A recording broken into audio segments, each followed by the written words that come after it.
श्री स्वामी समर्थ. स्वामी महाराज तुमच्या सर्व चांगल्या इच्छा पूर्ण करो ही स्वामींच्या चरणी प्रार्थना करते आणि आजच्या या नवीन व्हिडिओला सुरुवात करते. पितृपक्ष हा भाद्रपद महिन्याच्या शुक्ल पक्षाच्या पौर्णिमेपासून सुरू होतो व अश्विन महिन्याच्या कृष्ण पक्षातील अमावस्येला पितृपक्ष संपत असतो.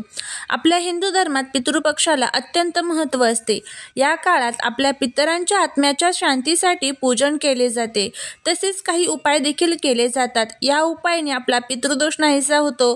पितृपक्ष 15 दिवसांचा असतो. त्यामध्ये प्रत्येकांच्या पितरांचे पूजन तिथीनुसार केले जाते. असे म्हणतात की या काळात आपले पितृदेव आपल्याकडे जेवणासाठी येतात. त्यांच्यासाठी नैवेद्य बनवून दाखवल्यास पितृ प्रसन्न होऊन आपल्या कुटुंबावर कृपा करतात. यामुळे आयुष्यात सुख शांती येते असं देखील म्हटलं जातं. पितृपक्ष जेव्हा सुरू होणार आहे, या काळात कोणते उपाय करावे, त्याचबरोबर पितृपक्ष कधी सुरू होणार आहे आणि पितृपक्षामध्ये तुम्हाला काहीच करणं शक्य झाले नाही तर फक्त हा एक उपाय तुम्हाला करायचा आहे. तुम्हाला गायीला ही एक वस्तू खाऊ घालायची आहे. यामुळे काय होईल तर घरातील पितृ तृप्त होऊन आशीर्वाद देतील, मुलांच्या अडचणी संपतील, आयुष्यात सोन्याचे दिवस येतील, अडलेली कामे मार्गी लागतील, घरामध्ये अखंड लक्ष्मी नांदेल, घरातील वादविवाद, भांडण, कटकट, पितृदोष हा कायमचा दूर होईल. अशा पद्धतीचा हा उपाय आपल्याला करायचा आहे. आता हा उपाय कसा करायचा, कोणत्या वेळेमध्ये करायचा याबद्दलची संपूर्ण माहिती आज या व्हिडिओमध्ये मी तुमच्यासोबत शेअर करणार आहे. त्यामुळे हा व्हिडिओ स्किप न करता शेवटपर्यंत पाहत राहा. चॅनलवरती नवीन असाल तर सबस्क्राईब करा आणि असेच माहितीपूर्ण नवनवीन व्हिडिओ पाहण्यासाठी बेल आयकॉनलाही प्रेस करा. म्हणजे जेव्हा कधी मी नवीन व्हिडिओ अपलोड करेल त्याचं नोटिफिकेशन सर्वात अगोदर तुम्हाला भेटेल आणि तुम्ही एक पण व्हिडिओ मिस करणार नाही. त्याचबरोबर कमेंटमध्ये ओम पितृदेवाय नमः लिहायला अजिबात विसरू नका, जेणेकरून तुमच्या पितरांची तुमच्या कुटुंबावरती, मुलांवरती अगदी भरभरून कृपा होईल. भाद्रपद शुक्ल पक्ष पौर्णिमेचा जो प्रारंभ आहे तर तो 7 सप्टेंबरला होणार आहे आणि पितृपक्षाची समाप्ती ही अश्विन कृष्ण पक्ष अमावस्येच्या दिवशी रविवारी 21 सप्टेंबर या दिवशी होणार आहे. पितृपक्षात आपल्या पितरांच्या शांतीसाठी अनेक उपाय केले जातात. यामुळे कुटुंबावर पितरांची कृपा राहते व पितृदोष देखील नाहीसे होतात अशी मान्यता आहे. पितृपक्षात पितरांसाठी नैवेद्य बनवावा. यामध्ये अनेक प्रकारच्या भाज्या, खीर, पुरी, चपाती, काही जण पुरणपोळी आपल्या पद्धतीनुसार नैवेद्य बनवतात आणि पितरांना जेवण्यासाठी देतात. पितरांच्या शांतीसाठी या काळात पूजन केले जाते. ब्राह्मणाला बोलवून आपल्या पितरांची पूजा व तर्पण या काळात केले जाते. पितृशांती करण्यात येते. पितरांचे पिंडदान देखील या काळात केले जाते. यामुळे कोणत्याही प्रकारच्या समस्या येत असतील तर त्या नष्ट होतात असे मानले जाते. पिंपळाच्या झाडाला पितृपक्षात तुम्ही रोज तुपाचा किंवा मोहरीच्या तेलाचा दिवा लावू शकतात. तसेच नियमित 7 किंवा 11 प्रदक्षिणा पिंपळाला घालाव्यात. यामुळे देखील पितृदोष हा कमी होतो.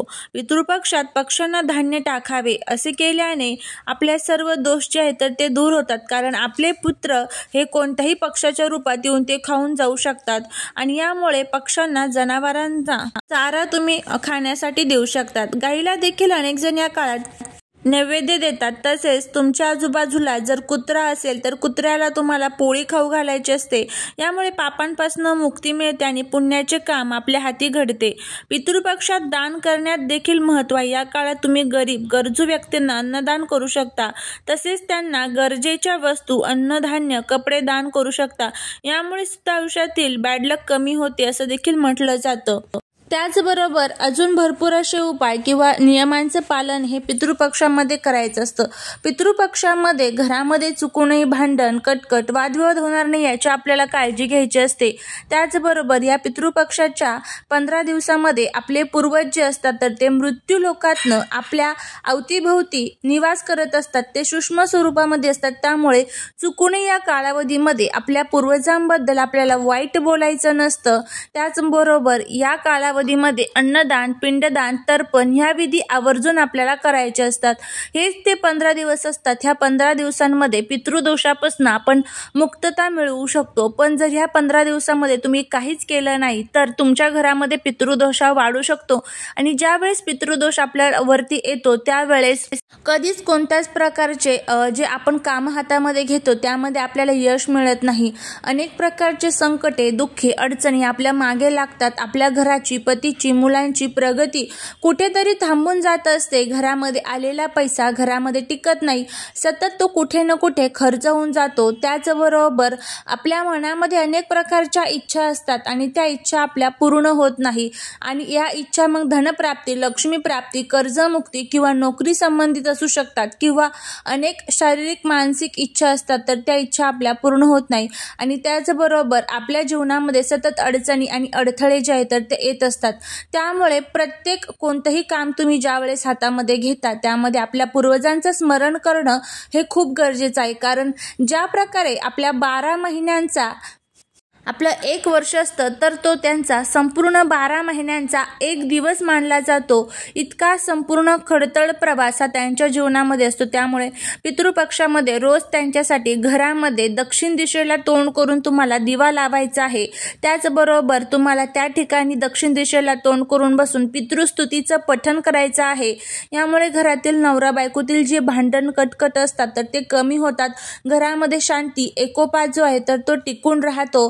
आता बघा, मृत्यू लोकातून ज्या वेळेस आपले पूर्वज पृथ्वी तलावरती येतात तर ते कोणाच्या स्वरूपात येतात, तर ते गाय असेल, कावळा असेल, कुत्रा असेल तर यांच्या स्वरूपामध्ये ते पृथ्वी तलावरती येत असतात. त्यामुळेच आपल्याला गाईला ही एक वस्तू जी आहे तर ती खाऊ घालायची आहे. गाईला जर आपण ही वस्तू खाऊ घातली तर आपल्या जीवनातील ज्या काही अडचणी आहेत ना तर त्या दूर होण्यासाठी मदत होईल आणि संपूर्ण आपल्या घराचं जे कल्याण आहे तर ते होईल. कारण बघा, गाईमध्ये 33 कोटी देवी देवता निवास करत असतात. आपण पुरातन काळापासूनच गायीची उपासना करत आलेलो आहोत, गायीची सेवा करत आलेलो आहोत. गायीची सेवा केली म्हणजे साक्षात 33 कोटी देवी देवतांची सेवा केल्याचं पुण्य जे आहे तर ते आपल्याला मिळत असतं. गायीची उत्पत्ती ही समुद्र मंथनामधून झालेली आहे आणि ज्यावेळेस आपण गायीची पूजा करतो त्यावेळेस ज्या काही वाईट शक्ती आपल्या आजूबाजूला असतात तर त्या सुद्धा दूर होण्यासाठी मदत होत असते. आता पितृपक्षामध्ये कोणत्याही एका दिवशी तुम्हाला हा जो उपाय आहे तर तो करायचा आहे. तुमचे ज्या दिवशी श्राद्ध असतात त्या दिवशी जरी तुम्ही केला तरीही चालेल. तुम्हाला रोज शक्य असेल तर तुम्ही रोज देखील हा उपाय करू शकतात. नसेल रोज शक्य तर तुम्हाला ज्या दिवशी टाईम असेल त्या दिवशी, ज्या वेळेमध्ये तुम्हाला टाईम असेल त्या वेळेमध्ये तुम्ही हा उपाय करू शकता. फक्त घरामध्ये सुतक पिरियड्स नसावं याची काळजी घ्या आणि त्याचबरोबर हा उपाय घरातील महिला, पुरुष कोणीही करू शकतं, काहीच अडचण नाही. हा उपाय तुम्ही ज्या दिवशी करणार आहात त्या दिवशी तुम्हाला सकाळी लवकर उठायचं आहे. त्यानंतर आपली रोजची घरातील जी देवपूजा असते तर ती करून घ्यायची आहे आणि शक्य असेल तर दक्षिण दिशेला तोंड करून बसून तुम्हाला पितृस्तुतीचं पठण देखील करायचं आहे. त्यानंतर आपले हातपाय स्वच्छ धुवून घ्यायचे आहे आणि एक नैवेद्य तुम्हाला तयार करायचा आहे. आता हा नैवेद्य कशा पद्धतीने तयार करायचा, तर तुम्हाला सर्वात प्रथम थोडीशी कणिक घ्यायची आहे आणि ती मळत असताना त्यामध्ये तुम्हाला मीठ टाकायचं नाही तर अळणी कणिक तुम्हाला मळायची आहे आणि त्याच्यापासून चपाती तयार करून घ्यायची आहे. त्यानंतर तुम्हाला ही चपाती भाजून थंड करून घ्यायची आहे. एका प्लेटमध्ये ती ठेवायची आहे आणि त्या प्लेटवरती तुम्हाला गूळ जो असतो ना तर तो ठेवायचा आहे. त्याचबरोबर शक्य असेल तर तांदळाची खीर तुम्हाला तयार करायची आहे. पण नाही शक्य तुम्हाला तांदळाची खीर तयार करणं तर थोडीशी तांदूळ तुम्हाला त्यावरती ठेवायचे आहेत. आता कृपया करून जर शक्य असेल तर खरंच तुम्ही तांदळाची खीर तयार करा, कारण तांदळाची खीर आपल्या पितरांसाठीच या 15 दिवसांमध्ये समर्पित केलेली असते.